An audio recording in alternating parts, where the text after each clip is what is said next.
Pag-usapan din natin. O eto, diinan natin to.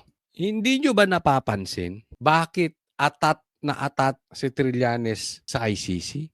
Sa kanya pala dumaan yung pera. 200 million. Pang ano, hindi natin alam kung pinambabae nila. Basta pang happy-happy daw. Pa-hotel, pagkain. Hindi ko alam kung magkano kinulimbat ni Trillanes dyan. Hindi natin alam magkano ang ibinigay, magkano kinulimbat ng ICC. 200 million. Ulitin ko, dollars. Nagpapalit ng pera. Sundalo natin sa ginawang operasyon ng ICC investigators sa Pilipinas. Unang dumating ang mga ICC investigators sa Pilipinas noong December of 2023. At bago mag-December 2023 ay inutusan sila na magpapalit ng peso to dollars. Dalawang maleta na ang bawat maleta ay may nilalaman na 56 million pesos. Kaya nakapagpalit sila ng equivalent to $2 million. 2 million dollars. No, $2 million. Sorry.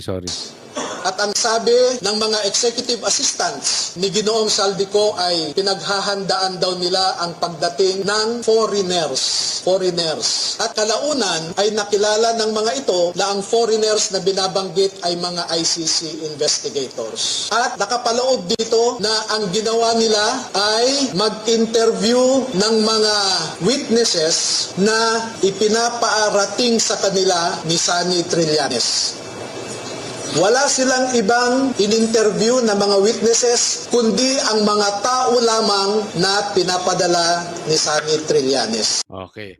Habang hawak yung $2 million, $2 million, ang ini-interview lang ng ICC, yung mga witnesses ni Trillanes. Alam naman natin si Trillanes, may ano din yan. Hindi ko alam kung ano nakikita niyan. Parang kung sa Pilipinas o sa mundo ba nakatira yan si Trillanes, merong nakikita na hindi nakikita natin. But anyway, dapat yan ang ICC balance. May pina-interview si Trillanes. Dapat nag-interview din kayo ng iba. May in-interview ba kayo ng iba? Diba? So paano kayo magiging patas? Una pa lang bias na kayo. Sino nagpa-hotel sa inyo? Sino nagpakain sa inyo? Yung pera na kay Trillanes. Kaya nga sabi, even Amerika at ibang bansa, sinasabi kayong ICC, corrupt kayo. Naging kasangkapan pa si Trillanes. Sarap ng buhay mo, Trillanes, no? At ibinigay kay Sunny Trillanes ang pondo para sa pag-asikaso sa mga ICC investigators na ito. Kaya naman po, lahat ng sasakyan na ginamit, lahat ng hotel accommodations ay sinagot ni Saldico at saka ni Sunny Trillanes. Napansin din po nila na lahat. So si Saldico na isa sa mastermind kasama si Trillanes. Alam mo, Saldico, this is the right timing magsalita ka na. Itodo mo na. Kasi napapangalanan ka na talaga, nag-deliver ka sa Ilocos Norte. Diba? Aminin mo. Kasama mo si Trillanes. Isang mastermind at isang Trillanes, magkakasama kausap ang ICC. Aminin mo. Kung gaano kadumi yung ICC at kung gaano kadumi yan si Trillanes, hindi po pwedeng wala kang alam. Saldico, nawala ka na. Kailan ka magsasalita?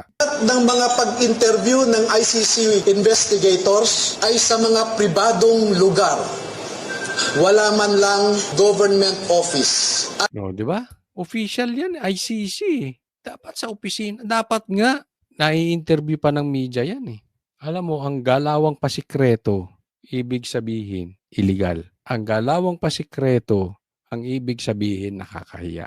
At makikita po ninyo ang madalas na pag-deliver nila ng mali-maleta at minsan mga paper bags naman na mga pera patungo sa mga nag-aalaga sa ICC investigators. Lahat ng pagkain nila, lahat ng ginamit nilang sasakyan, lahat ng hotel, lahat ng mga condominium units ay sinagot ng grupo ni Sunny Trillanes at saka ni Saldico.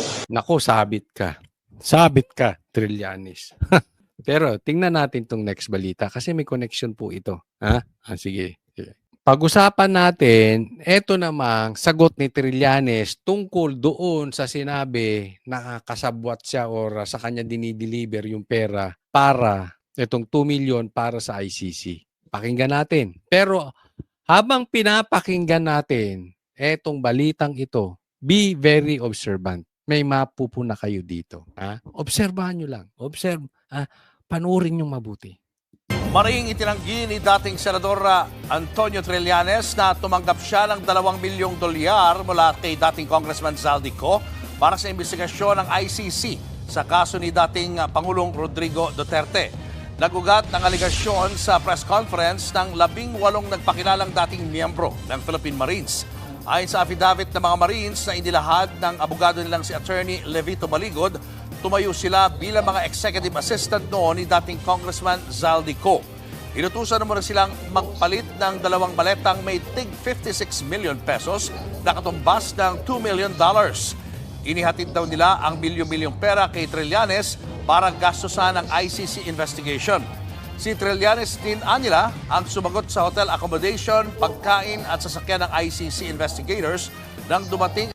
May napupuna na kayo. May napuna kayo. Ilagay nyo sa comment section ano napunan nyo. Pakinggan po natin. Naku. Ang mga ito sa bansa noong December 2023. Bukod dito, inilahad din sa press con ang pagde-deliver umano nila ng male-maletang pera na aabot sa 805 billion pesos sa mga politiko. Kabilang na umano sila Pangulong Bongbong Marcos at dating House Speaker Martin Romualdez.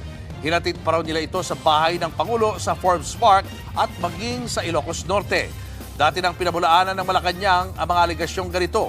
Magsasampa naman si Trillanes ng cyber libel cases laban kina Baligod at sa mga ex-marine sa pagpapakalat umano ng maling impormasyon. Ayon pa sa dating senador, gusto lang nilang siraan ang nangyayaring pagdinig ng ICC laban kay Duterte. Yan ay meant to discredit the ICC in light of the ongoing confirmation of charges hearing. May napansin na kayo. Napansin nyo na. Hindi nyo napansin. Ako ito ay aking opinion lang. Kasi gusto kong ibalita ito. At naghahanap talaga ako ng news patungkol dito sa 18K. Itong 18 ex-Marines. Wala talaga akong nakita. As of the taping o as of the recording of this video, of this vlog, wala akong makita. Tiningnan ko yung live, tiningnan ko yung Meron mangilan-ngilan yung ibang media. Okay, kilala nyo naman sino yung mga nagbabalita na media. Pero yung ibang malalaki, wala akong nakita. Hindi ko alam kung ako ba ay mahina mag-research. Pero kasi, sa tagal ko nang nagbablog, pag may malaking balita, kalat yan. Halos naibalita na nila, binabalita pa ulit, paulit-ulit. Minsan nga 5 times yung isang balita. Pero yung ganito kalaking balita, biglang wala. Napansin nyo ba? Nag-report, hindi pinakinggan yung salita nitong Marines. Tapos pagdating kay Trillanes, pinagsalita. Tapos, etong paratang nila kay Bongbong, sinagot na rin nila in behalf of Bongbong na itinanggi ito ng Malacanang. Ang punto ko lang, ang hirap na nga humanap ng balita nitong sa 18K. Tapos may nagbalita, hindi nyo pa pinagsalita. Hinayaan nyo na lang sanang madinig din. Dati naman nilang ginagawa. Baka nga nag-aantay muna. Di natin alam. Baka bukas. O baka mamaya, pagka-upload ko nito, baka meron na silang balita. Pero inantay muna nila yung oras Yun ang issue dito, inantay yung oras. Ano binabalita patungkol sa vlogger? Yung ganito kalaki, dapat ito ang pinakamalaking balita ngayon. Kung bagat sa newspaper, anong panahon ko uso pa newspaper, alam ko maraming manunood dito kaedad ko. Front page yung 18K. Ngayon wala silang balita. Parang nagbalita lang ganito kakapiranggot. Parang masama pa ang loob. Si Trillanes pinagsalita. Nadinig mo yung boses ng Marines, hindi. Baka mahinala ako mag-research. Kasi nakita nyo yung timing.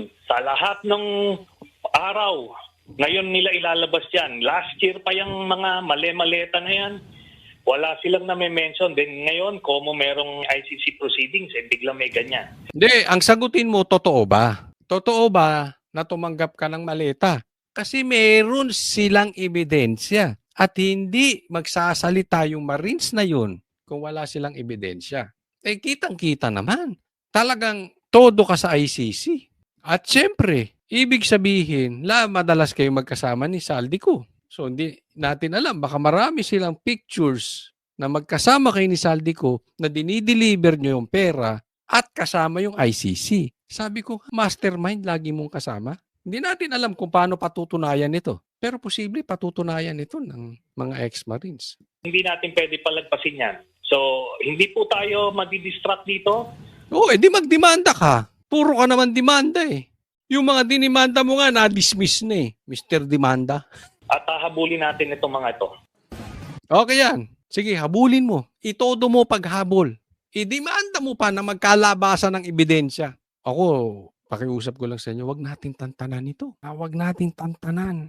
Tulungan natin yung mga Marines kumalat yung balita. Hanggang sasagutin nila bongbong. Oh, baka mamaya sagot naman nila yung baho ng Marines. Yung demanda ng Marines. Hindi maganda yon.